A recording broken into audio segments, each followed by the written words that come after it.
नमस्कार दोस्तों, target with SDM आप सभी का स्वागत है। आज हम लोग फंडामेंटल राइट में अनुच्छेद 23-24 मतलब क्या तीसरी कड़ी को मतलब क्या दो फंडामेंटल राइट 14 से 18 समानता का अधिकार और स्वतंत्रता का अधिकार राइट टू फ्रीडम, इन दो मौलिक अधिकार को हम लोग समझ चुके हैं। आज हम लोग देखेंगे शोषण के विरुद्ध अधिकार, धार्मिक स्वतंत्रता का अधिकार और संस्कृति और शिक्षा संबंधी अधिकार, मतलब क्या इन 3-4 बातों को आज हम लोग देखने का प्रयास करेंगे। फंडामेंटल राइट मतलब मौलिक अधिकार। मौलिक अधिकार का जो प्रावधान है वो अमेरिका के संविधान से लिया गया है और फंडामेंटल राइट का उल्लेख भारतीय संविधान में अनुच्छेद 12 से लेकर 35 तक में है। अनुच्छेद 14 में क्या है, तो अनुच्छेद 14 में कानून के समक्ष क्षमता का अधिकार और विधियों का समान संरक्षण। 15 में धर्म, जाति, लिंग, जन्मस्थान, मूल स्थान के आधार पर भेदभाव निषेध, शैक्षणिक संस्थानों में आरक्षण का प्रावधान है। 16 में लोक नियोजन मतलब क्या सर्विस में आरक्षण का प्रावधान। सर्विस में इन सब बेस के आधार पर निषेध मतलब क्या भेदभाव नहीं किया जा सकता है। अनुच्छेद 17 है अस्पृश्यता का अंत। अनुच्छेद 18 है उपाधियों का अंत। अनुच्छेद 19 के अंतर्गत अनुच्छेद 19(1) के अंतर्गत 6 प्रकार का स्वतंत्रता दिया गया है। जो पहले 7 प्रकार का स्वतंत्रता था, लेकिन 44वां संविधान संशोधन 1978 के तहत संपत्ति के अधिकार को वहां से हटा दिया गया। मतलब क्या अनुच्छेद 19(1) के तहत कुल वर्तमान में कुल 6 प्रकार के स्वतंत्रता का अधिकार दिया गया है। अनुच्छेद 20 अपराधियों को संरक्षण दिया गया है। अनुच्छेद 21 प्राण एवं दैहिक स्वतंत्रता। अनुच्छेद 21 को शिक्षा का अधिकार। अनुच्छेद 22 गिरफ्तारी में दोषी में संरक्षण। और आज हम लोग उससे आगे देखने का प्रयास करेंगे अनुच्छेद 23 से 24 शोषण के विरुद्ध अधिकार। इसमें सबसे पहला शब्द है बेगार नहीं करवाया जा सकता है। बेगार शोषण के विरुद्ध में सबसे पहला अनुच्छेद है अनुच्छेद 23। अनुच्छेद 23 के अंतर्गत यह बोला गया है मानव दुर्व्यापार, मानव दुर्व्यापार, बालाक श्रम, बालक और बेगारी। बेगारी कहने का क्या मतलब है, अनुच्छेद 23 के अंतर्गत मानव दुर्व्यापार, बेगार, बलात् श्रम। तो सबसे पहले देखते हैं बेगारी क्या है। बेगारी कहने का मतलब है अभी भी कुछ गांवों में और अभी भी उच्च वर्गों के द्वारा मतलब क्या अभी भी आप देखिएगा जब गांव, तो आप देखिएगा जो जमींदार तरह के जो व्यक्ति होते हैं या जो रईस परिवार तरह के व्यक्ति होते हैं गाँव में, उनके द्वारा कुछ व्यक्तियों को या उनके पूर्वजों को या उन्हें कुछ कर दे दिया जाता है जिसके एवज में वे उनके यहाँ काम करते हैं। दूसरी बात यहाँ पर यह है कि जो उन्होंने जो कर दिया या पूर्वज से ही वह उनके दादाजी उनके यहाँ वर्क करते थे, अब वह उनके यहाँ वर्क कर रहे हैं, अब उनका जो पुत्र होगा वह भी उनके यहाँ वर्क करेगा और वह अपने मालिक को तो मालिक बोलते ही हैं। और वर्तमान समय में भी मालिक का जो बेटा है छोटा सा और बुजुर्ग व्यक्ति जो उनके यहाँ काम करते हैं, वह बुजुर्ग व्यक्ति उस 5 साल के बच्चे को भी मालिक शब्द कहकर ही संबोधित करता है, जबकि संविधान में बोला गया ऐसा नहीं किया जा सकता है। यह क्या है, तो फंडामेंटल राइट है। मतलब क्या, बेगारी, आप फ्री में किसी से काम नहीं करवा सकते हैं आप, या आप पारिश्रमिक दे रहे हैं लेकिन जो होना चाहिए वह आप नहीं दे रहे हैं, तो ऐसा भी नहीं होना चाहिए। कुछ व्यक्ति तो ऐसे हैं भर दिन काम वर्क करवाते हैं और बस एक पेट खाना देते हैं उस व्यक्ति को और उसे सारा अपना घर का जो भी वर्क हो वह सारा वर्क उससे करवाते हैं। तो ये अनुच्छेद 23 यहाँ बोल रहा है कि इस प्रकार का कार्य नहीं करवाना चाहिए और यह फंडामेंटल राइट के अंतर्गत दिया गया है। दुर्व्यापार एक मतलब एक तरह से तस्करी भी बोल सकते हैं हम लोग। तस्करी करना मतलब क्या, महिलाओं का, पुरुषों का, बच्चों का, बच्चियों का, इन सब का तस्करी का मतलब एक व्यापार करना। जो अभी भी आप सुनते होइएगा खास करके यूपी में या बड़े बड़े शहरों में क्या होता है कि वहाँ से छोटे छोटे शिशुओं को, बच्चों को खरीद लिया जाता है और पुरुष या महिला को भी प्रलोभन दिया जाता है कि जो आप फलानी जगह चलिए मेरे साथ, आपको इतना रुपया दिया जाएगा, सैलरी, ये वो जो भी हो, प्रलोभन देकर उस व्यक्ति को विदेश में ले जाकर बेच दिया जाता है या उसके शरीर का कोई पार्ट बेच दिया जाता है।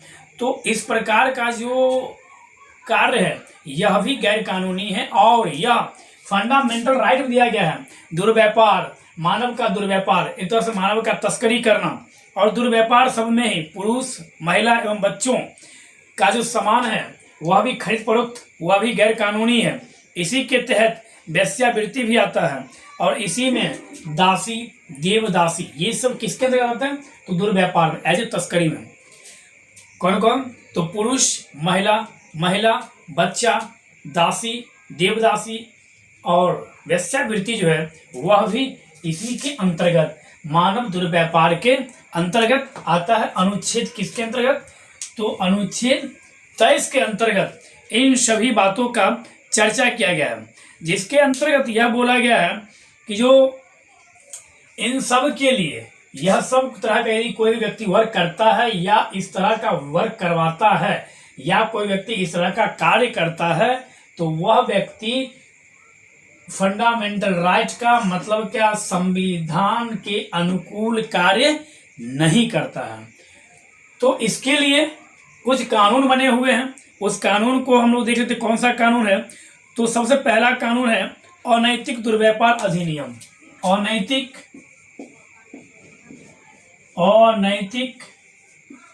दुर्व्यापार अधिनियम 1956। दुर्व्यापार अधिनियम 1956 मतलब क्या, इस संसद के द्वारा जो कानून बनाया गया है, इस कानून के तहत मानव का जो दुर्व्यापार है इसके संबंध में जो कानून है, इस कानून के तहत इस चीज पर क्या किया गया है? तो इस संबंध में इस चीज पर रोक लगाया गया है।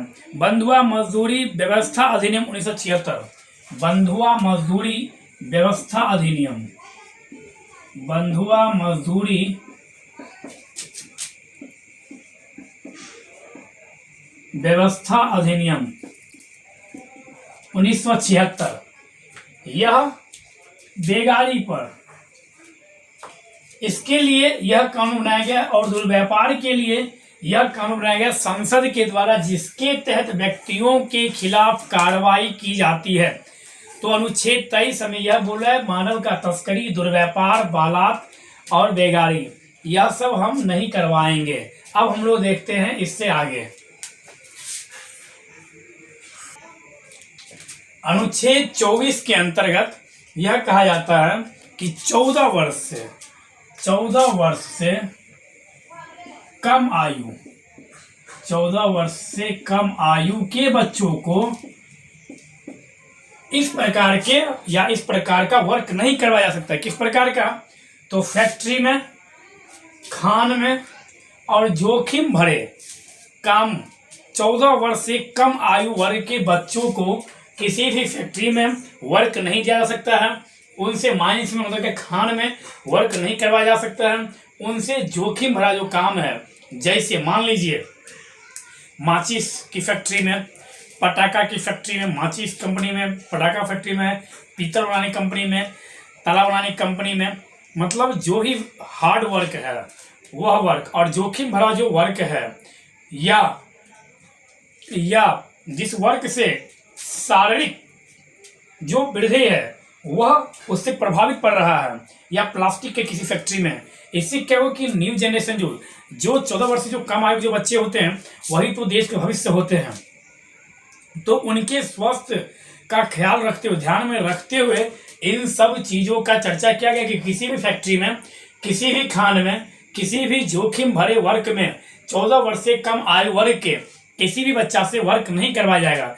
अब तो यहाँ तक कानून बना दिया गया है, किसी भी चाय दुकान पर भी या किसी भी घर में या कोई व्यक्ति अपने ही घर में या अपने दुकान पर किसी छोटे बच्चों से काम करवाता है। अक्सर हम लोग देखते हैं किसी चाय दुकान पे या होटल में या किसी घर में कि जो छोटे बच्चों से घर का काम करवाया जाता है, पोछा लगवाना या चाय दुकान पर, तो अब तो कानून बना दिया कि यह सभी भी आर्टिकल 24 के अंतर्गत प्रतिबंधित किया गया है। क्या? तो आर्टिकल 24 यह बोलता है कि यह सब वर्क नहीं करवाया जा सकता है बच्चों से।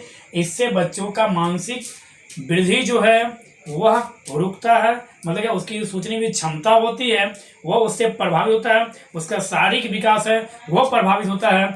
इस आधार पर आर्टिकल 24 के अंतर्गत यह बात कहा गया है। आर्टिकल 24 के अंतर्गत यह बोला गया है, जो बाल श्रम प्रतिषेध अधिनियम, क्या बोला गया है, तो बालकों से काम करवाने पर रोक लगाने के लिए बाल श्रम प्रतिषेध अधिनियम 1986, बाल श्रम प्रतिषेध अधिनियम 1986 के तहत इस पर क्या किया गया, इस प्रकार के वर्क करवाने वाले व्यक्तियों के खिलाफ कानूनी कार्रवाई की जाती है। बालक नियोजन अधिनियम 1938, दूसरा है बालक नियोजन अधिनियम 1938, और तीसरा है बालक नियोजन अधिनियम 1938, तीसरा है कारखाना अधिनियम 1948, कारखाना अधिनियम 1948।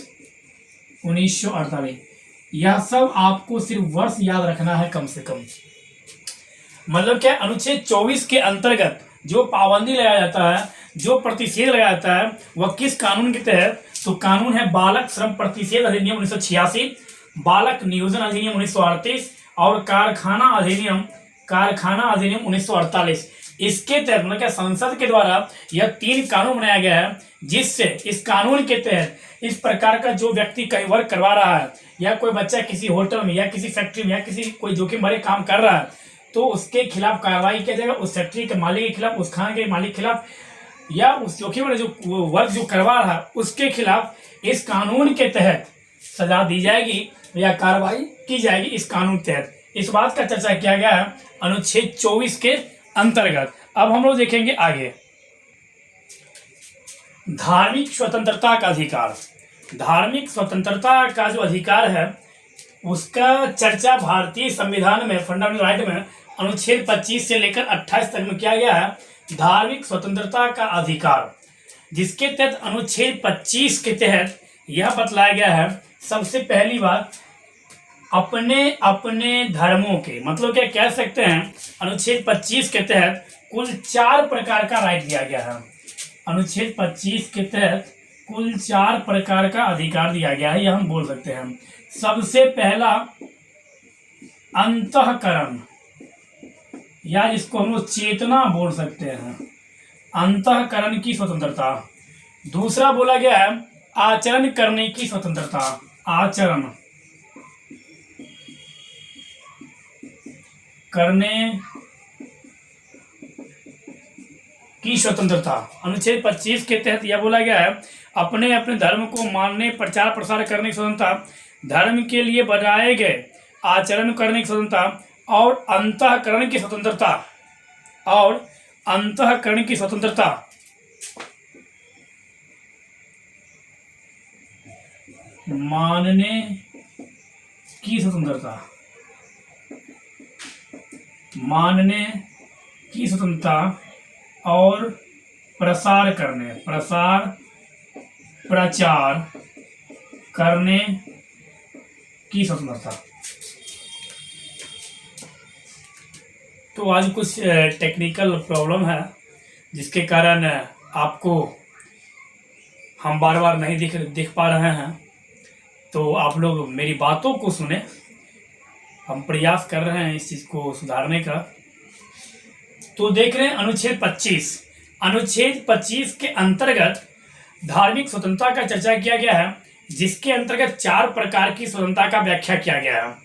सबसे पहला क्या है, अंतःकरण की स्वतंत्रता, मतलब कि अंतःमन, मतलब क्या, चेतना की स्वतंत्रता। आपका अंतःमन क्या बोल रहा है, मतलब क्या आपका मन क्या बोल रहा है, किसी दूसरे के द्वारा मोह के बस या प्रलोभन या किसी दूसरे के दबाव, मतलब क्या प्रेशर के द्वारा हम किसी और धर्म को फॉलो नहीं कर सकते। चेतना, चेतना मतलब अंतःकरण या चेतना का मतलब क्या है, कोई व्यक्ति नास्तिक भी हो सकता है, कोई व्यक्ति आस्तिक, नास्तिक मतलब क्या कोई ईश्वर को नहीं भी मान सकता है, तो उसके पास भी यह अधिकार है, फंडामेंटल राइट, यह अधिकार दिया हुआ है उसके पास। उसके साथ ये जबरदस्ती नहीं किया जा सकता है कि तुम्हें राम को मानना ही है, तुम्हें अल्लाह को मानना ही है, तुम्हें जीसस को मानना ही पड़ेगा, ऐसा कोई व्याख्या नहीं है। अंतः मन चेतना का मतलब ही है कि आपका मन जिसे चाहे आप उसे मान सकते हैं, आपके ऊपर कोई दबाव नहीं दिया जाएगा। यह हुआ अंतःकरण। कोई व्यक्ति ऐसा है जो राम को भी मानता है, शिव को भी मानता है और अल्लाह को भी मानता है। कोई व्यक्ति ऐसा है जो सिर्फ राम को मानता है, तो वह आपके ऊपर डिपेंड कर रहा है। इस बात का व्याख्या भारतीय संविधान का अनुच्छेद 25 के तहत यह कहा गया है कि अंतःकरण की स्वतंत्रता मतलब क्या, चेतना की स्वतंत्रता। किसी भी व्यक्ति को भगवान या उसके रूपों के साथ अपने ढंग से अपने संबंध को बनाने की स्वतंत्रता को हम लोग अंतःकरण या चेतना की स्वतंत्रता कहते हैं। दूसरा है आचरण करने की स्वतंत्रता। आपके धर्म के अनुकूल, आपका जो धर्म बता रहा है उस धर्म के अनुकूल आप उसका आचरण करिए। आपके धर्म ग्रंथों के अनुकूल या जो आपका धर्म बता रहा है उसके अनुकूल आप अपना आचरण कीजिए। आपके ऊपर कोई बाध्यता नहीं है कि फलाना का जो धर्म है उसके अनुकूल आपको चलना है। यह फंडामेंटल राइट के अंतर्गत प्रत्येक व्यक्ति को यह अधिकार दिया गया है कि वह अपने धर्म के अनुकूल, उसके धर्म में जो बतलाया गया है उसके अनुकूल वह उसका आचरण कर सकता है। जैसे है आप लोग को पता होगा अनुच्छेद 19 के तहत यह बतलाया गया था कि जो आप सभा कर सकते हैं लेकिन हथियार बंद, मतलब क्या, हथियार लेकर नहीं। सभा करने की स्वतंत्रता है, एक जगह इकट्ठा होने की स्वतंत्रता है, संघ बनाने की स्वतंत्रता है, लेकिन हथियार लेकर नहीं, हथियार नहीं होना चाहिए। जबकि सिख बंधु जो होते हैं, सिख बंधु का जहाँ समागम होता है, जहाँ उन लोगों का मिलन होता है, वहाँ पर जब हजार की संख्या में जब सिख बंधु जाते हैं तो सिख बंधु अपने साथ कृपान ले जाते हैं। कंघा, कच्छा, केस, कंघा और कृपान, मतलब क्या, कौसे, यह जो 5 प्रकार का जो है उसमें कृपान जो है वह एक हथियार के रूप में होता है। तो यहाँ पर मन में प्रश्न आएगा, तो क्या वो हथियार लेके जा रहा है? तो इसका मतलब अनुच्छेद 19 का वो वायलेंस कर रहा है, मतलब क्या, उल्लंघन कर रहा है।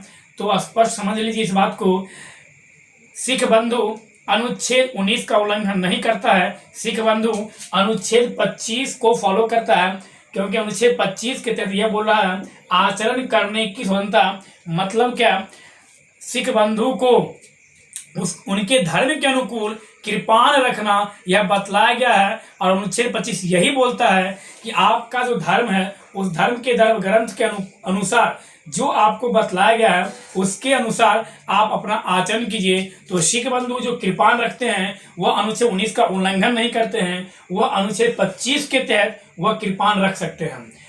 तीसरा है मानने की स्वतंत्रता।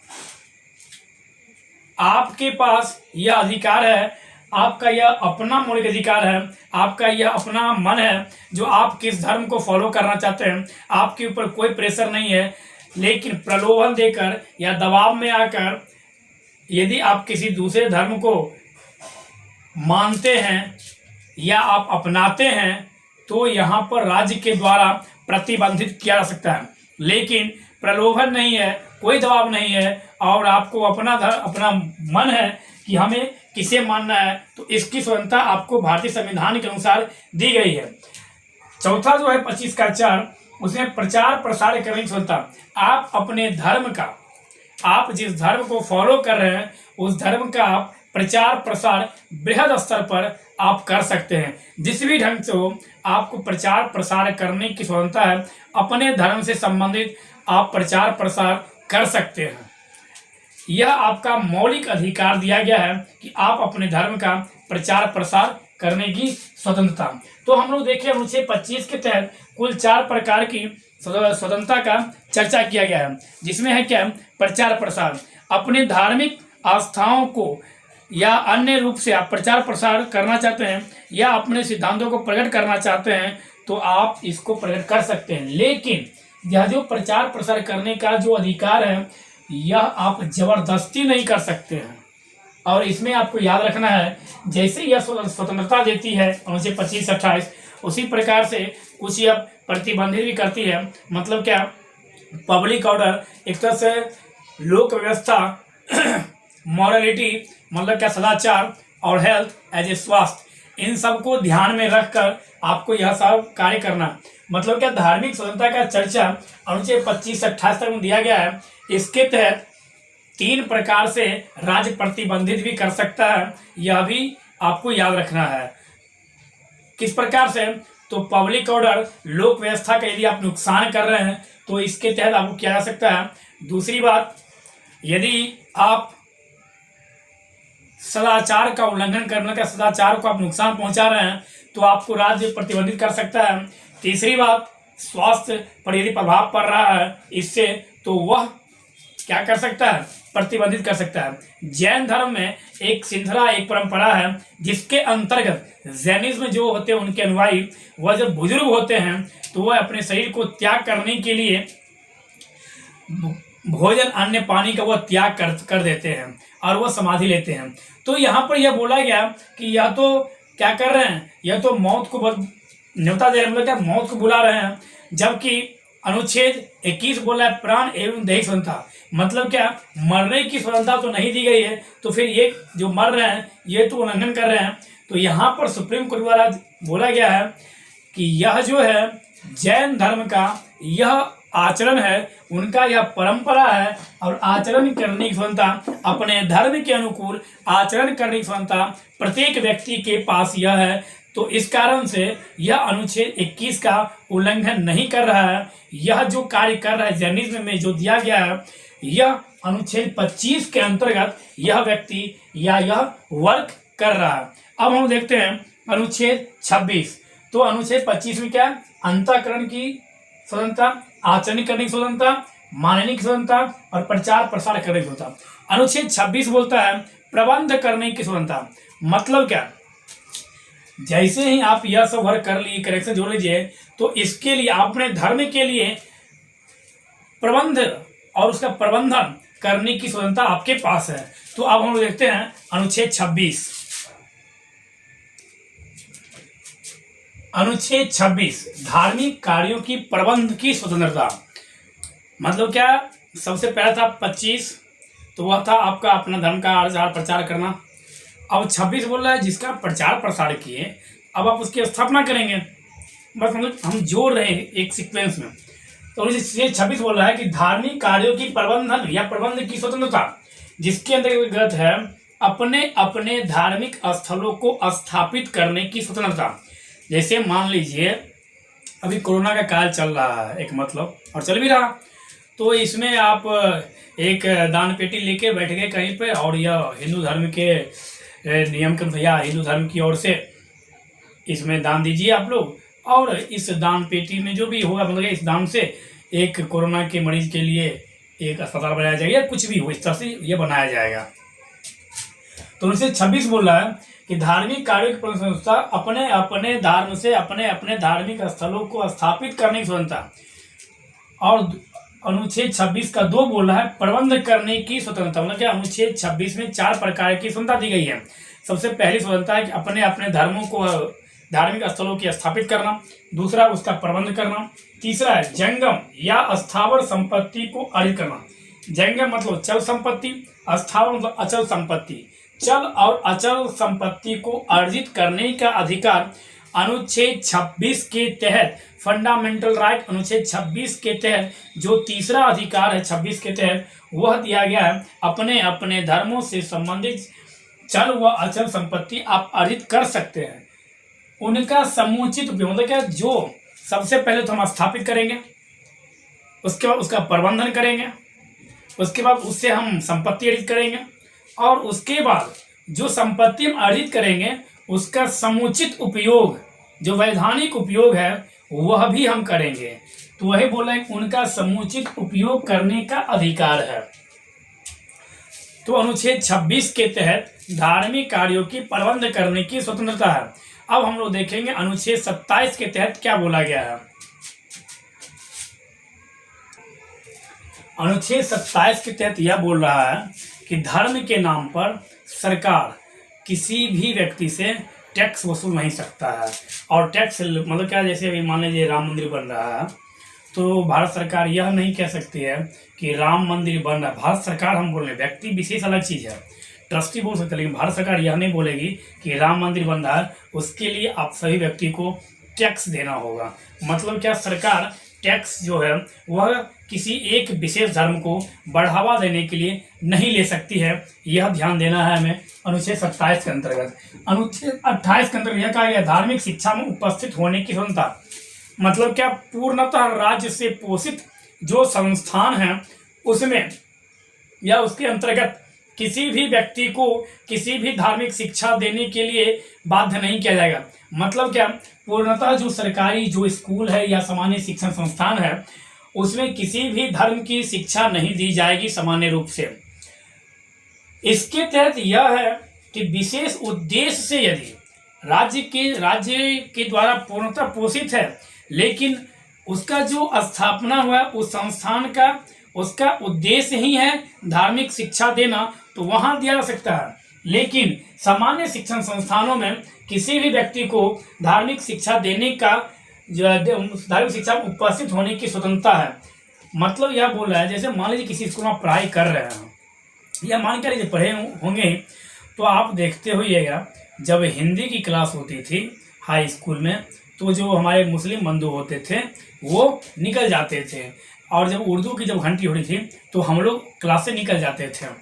कहने का मतलब क्या है, यह जबरदस्ती नहीं था कि आपको उर्दू पढ़ना ही है, यह भी जबरदस्ती नहीं था कि आपको हिंदी पढ़ना ही है।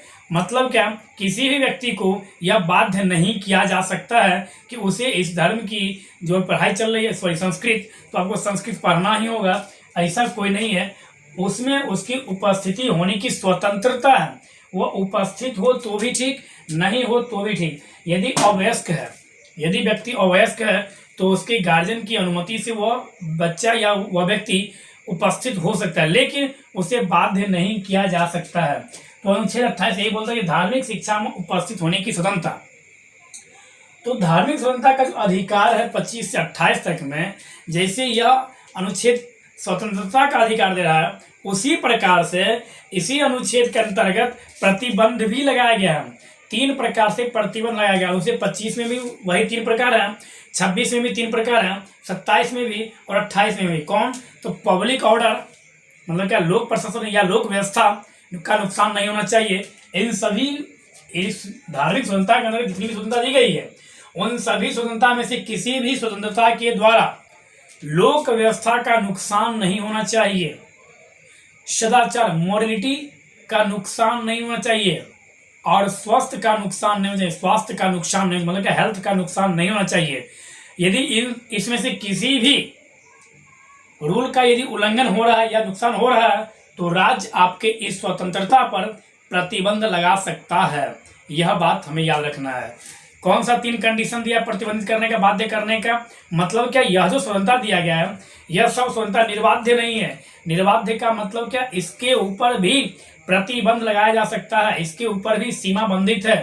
3 अवस्था जिसका उल्लेख भारतीय संविधान में स्पष्ट रूप से किया गया है, पब्लिक ऑर्डर, मोरलिटी मतलब सदाचार, और हेल्थ।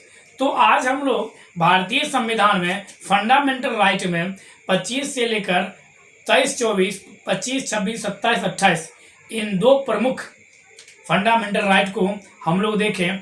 आगे हम लोग देखेंगे 29, 30 और सबसे प्रमुख उपचार जिसको संविधान का आत्मा बोला गया है उसे हम लोग देखेंगे। अनुच्छेद 32 के तहत क्या किया गया है? तो अनुच्छेद 32 के तहत सुप्रीम कोर्ट में सीधा शिकायत करने का अधिकार दे दिया है 32 के तहत। मतलब क्या, यदि इसका उल्लंघन हो तब। 29 भी हम बताए थे, आगे वाले क्लास में हम पूरा करेंगे उसको। अनुच्छेद 29 और 30 में क्या है? तो वहाँ है संस्कृति और शिक्षा संबंधी अधिकार 29-30 में, जिसमें 29 में है लिपि, संस्कृति और भाषा के आधार पर, और अनुच्छेद 30 में है अल्पसंख्यक अपने लिए शिक्षण संस्थान की स्थापना। मतलब क्या, शिक्षण संस्थान की स्थापना वह कर सकती है, यह अनुच्छेद 30 में है। अनुच्छेद 31 को निरस्त कर दिया गया है। 44वां संविधान संशोधन 1978 के तहत 31 जो अनुच्छेद था उसे निरसित कर दिया गया है, और जो संपत्ति का जो अधिकार था उसे भारतीय संविधान के अनुच्छेद 301 में, मतलब क्या, विधिक अधिकार में जोड़ दिया गया है। अनुच्छेद 31A, अनुच्छेद 31B, अनुच्छेद 31C फर्स्ट अमेंडमेंट 1951 के तहत 9वीं अनुसूची में यह जोड़ा गया, यह भी याद रखेंगे। तो इस प्रकार से हम लोग जो आगे वाला जो क्लास होगा उसमें हम लोग 2 प्रमुख आर्टिकल को देखेंगे। सबसे प्रमुख 29, 30 और 32 के संबंध में हम लोग समझने का प्रयास करेंगे। आज आप लोगों को कुछ प्रॉब्लम आता होगा जो हम सामने में नहीं आ पा रहे होंगे, कुछ टेक्निकल ऐसा प्रॉब्लम हो गया है, तो आप लोग सपोर्ट कीजिए, शेयर कीजिए, लाइक कीजिए। लगभग हम लगातार आप लोगों के साथ बने हुए हैं, तो आप लोगों का भी कर्तव्य बनता है थोड़ा सा वीडियो को लाइक कर दीजिए और शेयर करना, यह आप लोगों का भी कर्तव्य बनता है मेरे हिसाब से। वैसे आप लोगों को अच्छा लगे तभी लिख कीजिए, नहीं अच्छा लगे तो कोई ज़बरदस्ती नहीं, तो आप डिसलाइक भी कर सकते हैं और आप बता भी सकते हैं जो डिसलाइक करने के क्या कारण है, वो भी आपका स्वागत है। धन्यवाद।